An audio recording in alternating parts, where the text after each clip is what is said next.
Aku membuka ponsel Nadia dengan tangan gemetar, dan di sana, otot ciuman panas dengan wanita lain menyambutku seperti tamparan. Jantungku berdegup kencang, dunia seolah runtuh di bawah kakiku, dan aku tak bisa bernapas. Ini tidak mungkin, gumamku dalam hati, tapi bukti itu nyata, menusuk seperti pisau tajam ke dada. Aku, Aisyah, 25 tahun, hidup di Jakarta yang ramai tapi penuh rahasia. Sejak kecil, aku dibesarkan dalam keluarga Muslim konservatif di pinggiran kota, di mana ayahku, seorang guru agama, selalu menekankan nilai-nilai tradisional. Wanita harus menikah dengan pria baik, punya anak, dan menjaga kehormatan keluarga, katanya berulang kali. Ibu diam saja, tapi matanya selalu penuh harap agar aku tak mengecewakannya. Aku belajar menyembunyikan diri, berpura-pura suka dengan cowok-cowok yang dikenalkan keluarga, tapi di dalam, aku tahu aku berbeda. Aku suka wanita. Itu rahasia yang kubawa seperti beban berat di bahu. Nadia muncul seperti angin segar 2 tahun lalu. Kami bertemu di Kaeseni di Kemang saat aku sedang melarikan diri dari kencan buta yang diatur ayah. Dia 28 tahun, seniman Grace Relance, dengan rambut pendek bergaya tomboy dan senyum yang bisa melelehkan es. Kamu kelihatan seperti lagi kabur dari neraka, katanya sambil tertawa, dan dari situ percakapan mengalir. Nadia terbuka, bebas, lahir dari keluarga liberal di Bandung. Orang tuanya mendukung karirnya, bahkan tahu dia lesbian dan menerimanya. Hidup terlalu singkat untuk pura-pura, katanya padaku suatu malam, saat kami berdua di apartemen kecilnya. Tapi aku masih bergulat dengan diri sendiri.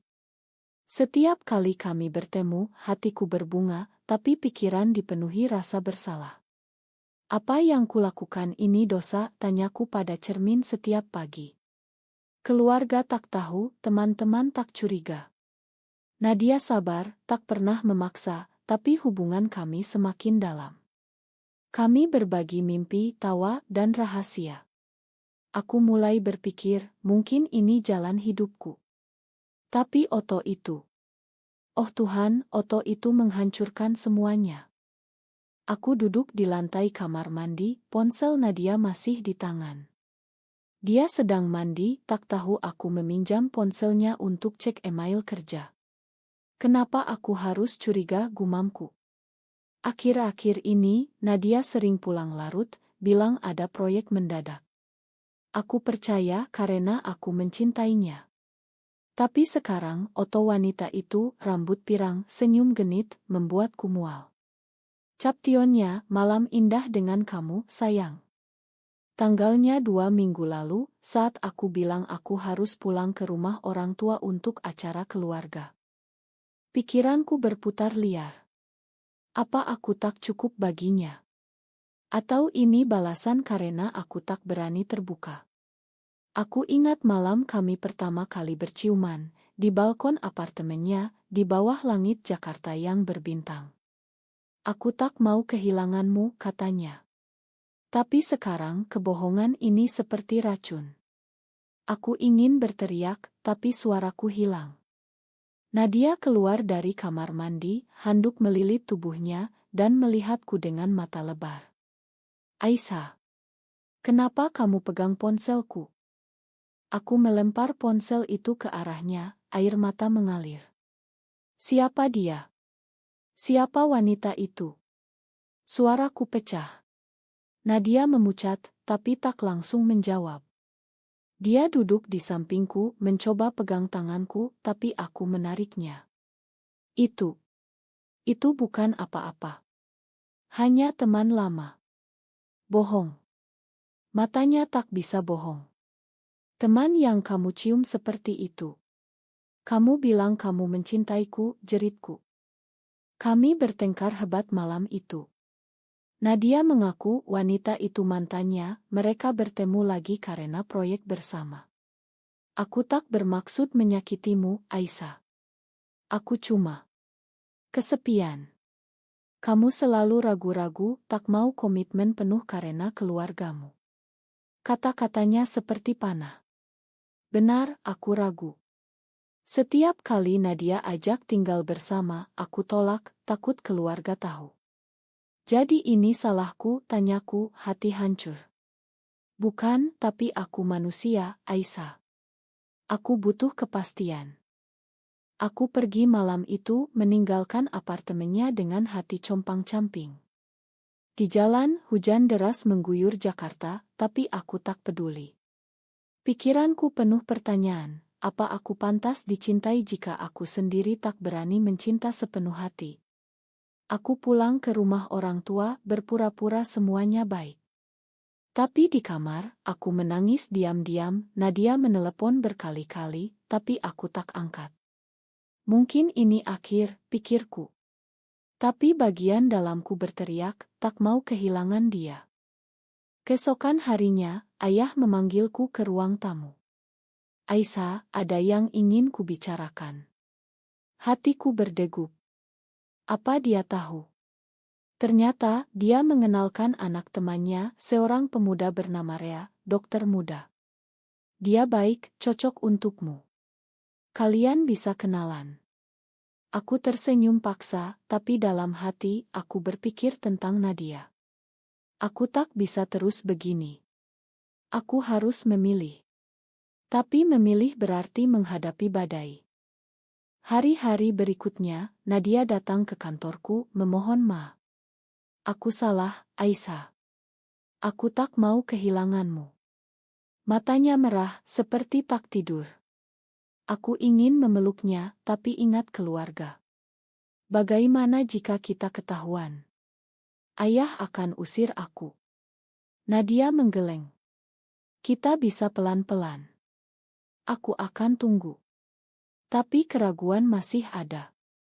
Apa dia benar-benar berubah? Atau ini hanya sementara? Aku setuju bertemu lagi, tapi dengan syarat, tak ada rahasia lagi. Kami mulai membangun kembali, tapi luka itu masih ada. Setiap malam, aku bertanya pada diri, apa cinta ini layak diperjuangkan, meski menyakitkan? Jawabannya tak pernah jelas.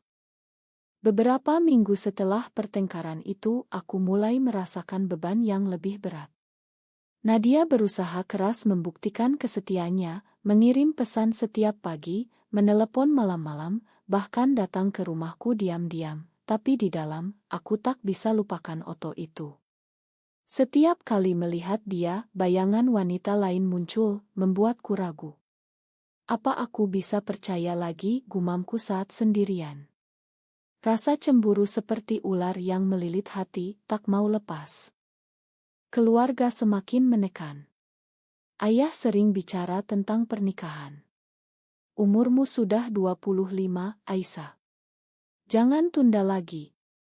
Rea itu pria baik, dari keluarga terhormat. Rea, pemuda itu, mulai mendekat. Dia sopan, tampan, tapi tak ada getar di hati. Kami bertemu, minum kopi di mal, bicara hal-hal sepele. Kamu cantik, Aisyah. Aku suka senyummu, katanya. Aku tersenyum balik, tapi pikiran melayang ke Nadia. Ini salah. Aku tak bisa bohongi diri. Malam itu, aku bertemu Nadia di taman kecil dekat rumah. Dia memelukku erat, bisik, aku rindu kamu. Ciumannya hangat, tapi aku menarik diri. Ayah ingin aku nikah dengan Rea. Nadia terkejut. Apa? Kamu setuju? Aku geleng kepala, tapi air mata jatuh. Aku tak tahu. Jika tak nikah, mereka akan curiga. Masyarakat di sini. Mereka tak paham kita. Nadia marah. Jadi kamu pilih mereka daripada kita. Setelah semua yang kita lalui. Pertengkaran lagi. Nadia bilang aku pengecut, aku bilang dia tak paham tekanan keluarga. Di Indonesia ini, lesbian seperti kita dianggap dosa besar. Keluargaku bisa hancur. Nadia menangis. Aku tahu, tapi cinta kita nyata. Kenapa harus sembunyi selamanya? Aku pergi dengan hati sakit, bertanya, apa pilihan yang benar? Mengkhianati diri atau keluarga? Esoknya, ibu mendadak sakit. Tekanan darah tinggi, katanya dokter. Di rumah sakit, ayah bilang, ini karena khawatir masa depanmu, Aisyah. Rasa bersalah menyerang. Aku penyebabnya. Jika aku nikah, ibu akan bahagia. Tapi memikirkan Nadia, hati terbelah. Aku telepon dia, minta maaf. Aku butuh waktu. Nadia diam, lalu bilang, aku tak bisa tunggu selamanya. Rea mengajakku makan malam. Di restoran mewah, dia bicara mimpi keluarga. Aku ingin istri yang setia, anak-anak lucu. Aku angguk, tapi dalam hati berteriak, ini bukan aku. Pulang, aku menangis di kamar. Kenapa Tuhan buat aku seperti ini? Kenapa cinta harus begini sulit? Nadia datang lagi, kali ini dengan bunga. Aku tak mau kehilanganmu. Kami berdamai, tapi rapuh. Aku mulai bohong pada keluarga, bilang lembur padahal bertemu Nadia. Setiap kebohongan seperti duri di hati. Apa ini akan berakhir baik? Atau aku akan hancurkan semua? Suatu hari, adikku, Lila, 18 tahun, menemukan pesan di ponselku. Kak, ini apa? Kamu. Dengan wanita. Matanya lebar ketakutan. Aku panik. Jangan bilang siapa-siapa. Lila menangis. Ini salah, Kak. Ayah akan marah besar. Aku memohon, tapi Lila ragu. Aku sayang kakak, tapi ini bertentangan dengan ajaran. Hatiku hancur melihat adikku bingung. Apa aku egois? Menyeret keluarga ke dalam ini. Malam itu aku bertemu Nadia, ceritakan semuanya. Dia peluk aku. Kita harus berani. Tapi aku takut. Jika Lila bilang ayah. Nadia tegas. Maka kita hadapi bersama. Tapi di dalam, aku bertanya, apa harga keberanian ini terlalu mahal? Tekanan meningkat. Ayah atur pertemuan resmi dengan keluarga Rea. Ini untuk kebaikanmu. Aku ingin lari, tapi kemana? Nadia ajak kabur ke Bandung. Mulai baru di sana. Ide gila, tapi menggoda. Tapi keluargaku, tanyaku. Nadia diam, kamu harus pilih, Aisyah. Pikiran kacau. Setiap malam, mimpi buruk, ayah usir aku, ibu sakit parah, Nadia pergi dengan wanita lain. Aku tak kuat, gumamku. Tapi cinta pada Nadia masih ada, membara di balik rasa sakit. Apa aku siap bayar harganya? Jawaban tak datang mudah. Rasa sakit semakin dalam, seperti luka yang tak mau sembuh. Lila akhirnya bilang pada ayah. Malam itu, ayah memanggilku ke ruang keluarga, wajahnya merah padam. Apa ini benar, Aisyah? Kamu. Dengan wanita. Suaranya gemetar marah. Aku diam, air mata mengalir. Ibu menangis di samping, kenapa, nak? Kita ajar kamu benar. Ayah berteriak, ini dosa. Kamu hancurkan nama keluarga. Aku jatuh ke lantai, memohon. Ayah, aku tak pilih ini. Aku mencinta dia. Ayah memukul meja. Cinta. Ini penyimpangan. Besok kamu putus dengan dia dan nikah dengan Rea. Aku menangis histeris. Aku tak bisa. Ayah usir aku ke kamar. Pikir baik-baik atau keluar dari rumah ini. Di kamar, pikiran berputar.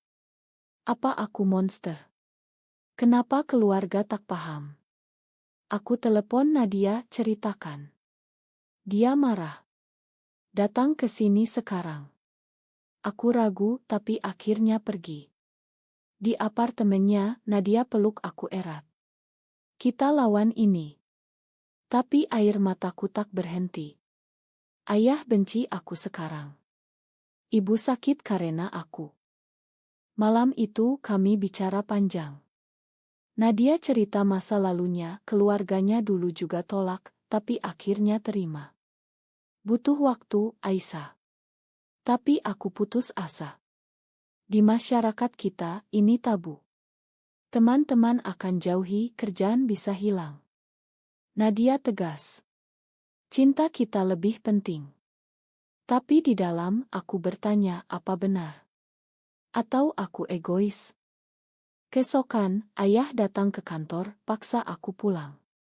Kamu tak boleh keluar lagi. Aku dikurung di rumah, ponsel disita. Rasa terkurung seperti penjara. Setiap hari, ayah ceramah agama, bilang aku dipengaruhi setan. Ibu diam, tapi matanya penuh kecewaan. Kenapa kamu tak normal, nak? Tanyanya suatu malam. Hati hancur. Aku mencoba, Bu. Tapi ini aku yang sebenarnya. Rea datang berkunjung, ayah suruh kami bicara. Aku tahu kamu lagi bingung, katanya lembut. Tapi aku bisa bantu kamu. Aku marah dalam hati.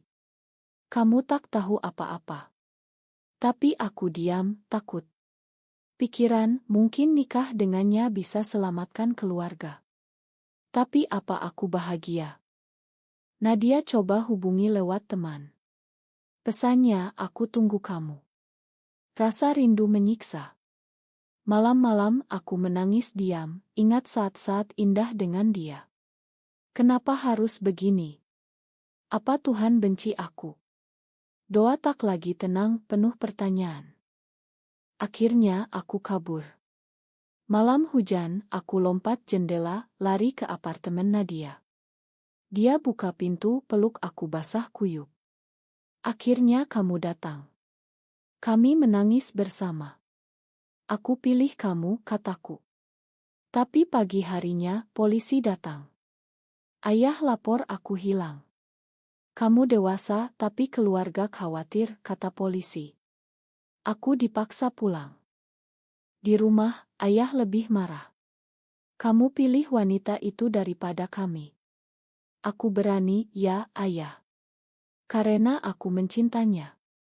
Ayah tampar aku. Pertama kali. Rasa sakit isik tak sebanding dengan hati. Ibu menangis, jangan, Mas. Tapi ayah tegas, keluar dari sini. Jangan kembali. Aku pergi dengan tas kecil, ke Nadia. Tapi di jalan, pikiran kacau, aku kehilangan keluarga. Apa ini pantas? Nadia sambut dengan senang, tapi aku tak bisa bahagia penuh. Aku hancurkan mereka, gumamku. Nadia bilang mereka akan paham suatu hari.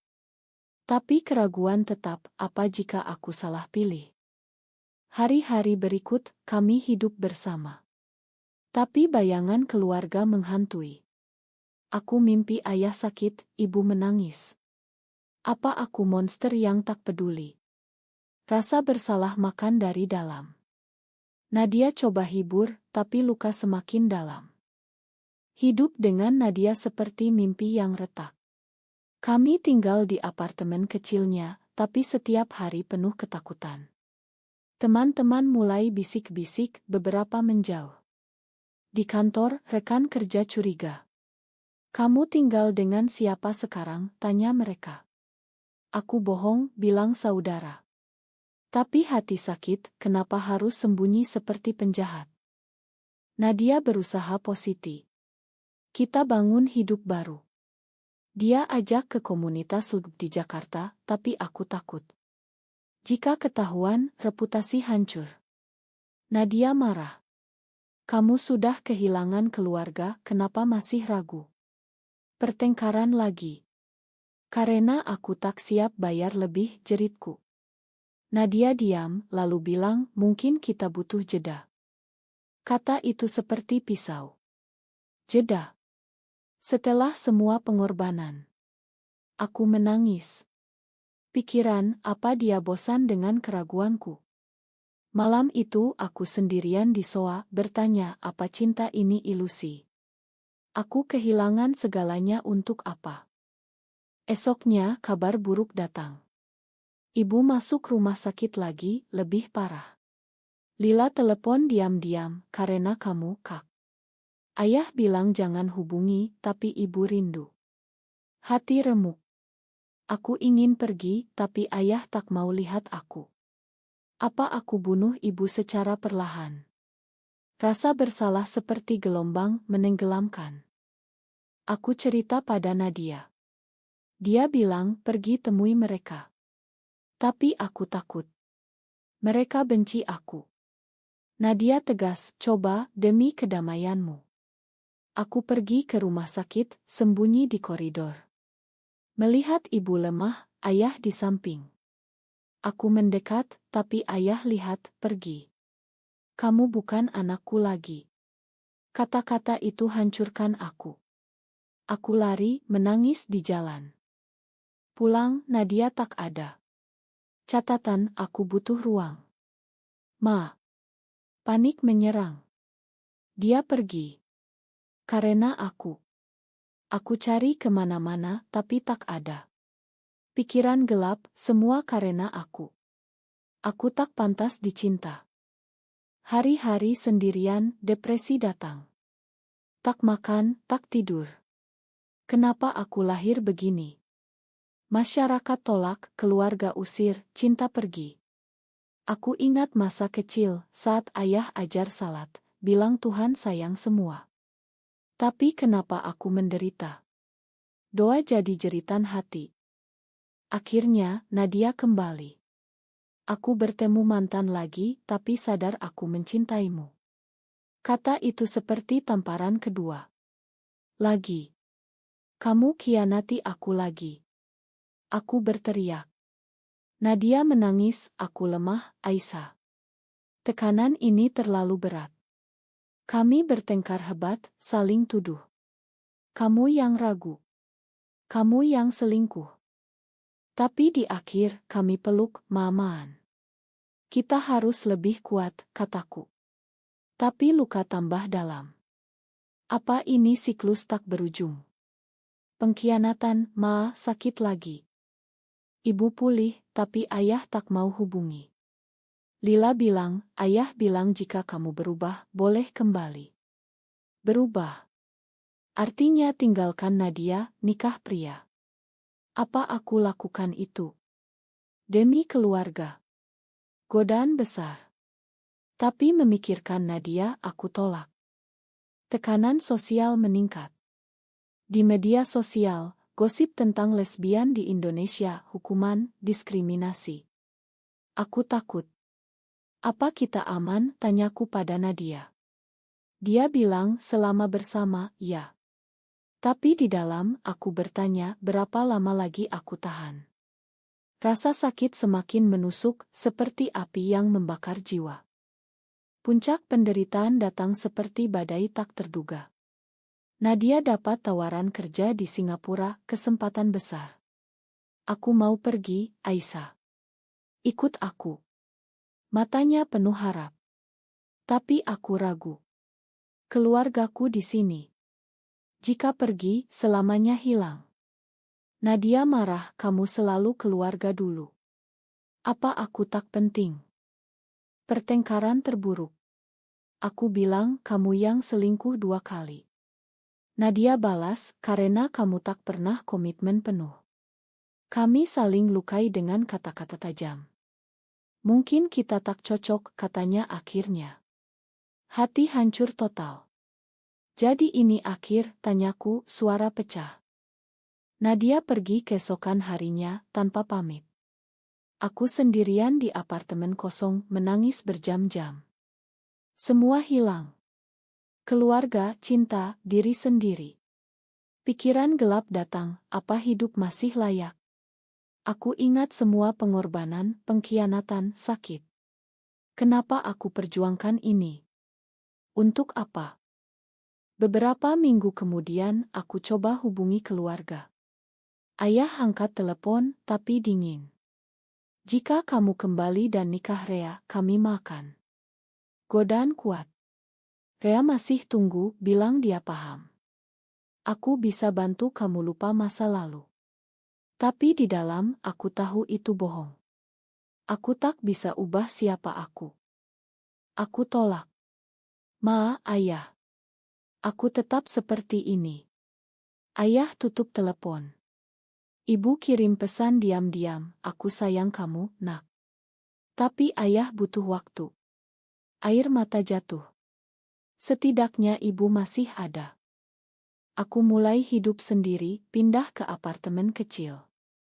Kerja keras, tapi hati kosong. Terkadang aku lihat berita tentang hak di Indonesia, perjuangan mereka. Mungkin aku bisa bergabung, pikirku. Tapi trauma masih ada. Setiap malam, mimpi tentang Nadia, senyumnya, pelukannya, pengkhianatannya. Apa aku makan dia? Atau biarkan pergi? Suatu hari, Nadia hubungi. Aku rindu kamu. Singapura sepi tanpamu. Hatiku berdegup. Kamu pergi begitu saja. Nadia minta maaf, aku salah. Mari mulai lagi. Tapi aku ragu. Terlalu banyak sakit. Kami bicara panjang, saling cerita luka. Mungkin kita butuh waktu, kataku. Sekarang aku berdiri di persimpangan. Keluarga jauh, tapi harapan ada. Cinta dengan Nadia retak, tapi mungkin bisa diperbaiki. Masyarakat masih tolak, tapi aku mulai terima diri. Apa ini akhir bahagia? Atau hanya awal penderitaan baru? Di akhir perjalanan ini, aku bertanya pada diri, apakah mencinta seseorang dengan jenis kelamin sama selalu berakhir dengan pengorbanan yang tak adil? Atau apakah masyarakat yang salah karena tak memberi ruang bagi kami untuk bahagia tanpa rasa sakit?